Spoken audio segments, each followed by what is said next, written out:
wanapata details. Promised to provide you with a stipend to support your work within the communities, and in a small way ease the financial burden imposed by your moving from household to household. In fulfillment of this promise, the county government of Nakuru has availed the funds required to pay the obligated stipend of 2,500 per person.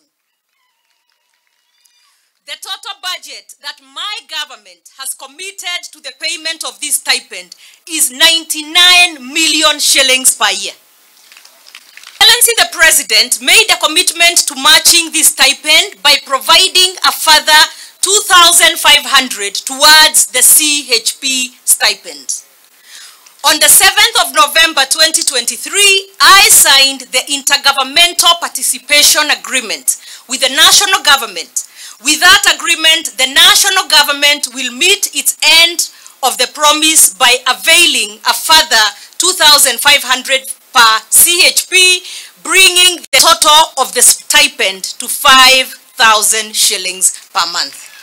The Chief Officer Finance and pesa yenyu kwa bank as we are talking now.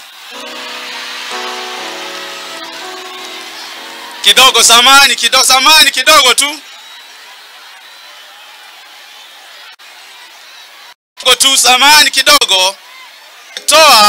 Sikiza, tumetoa Central Bank, tumeleta Family Bank. Na hata statement hapa daktari atakusomea. Imebaki daktari kupeleka majina kwa bank. Mupate pesa leo. Nafikiri daktari chukulia hapo. Pesa yenu imewekwa kwa bank jana 6.3 million and 80,000. So ile imebaki peke yake na imeshatumana wakati Her Excellency was talking here. Nimesema list yenu ipeleke kwa bank, kwa Family Bank.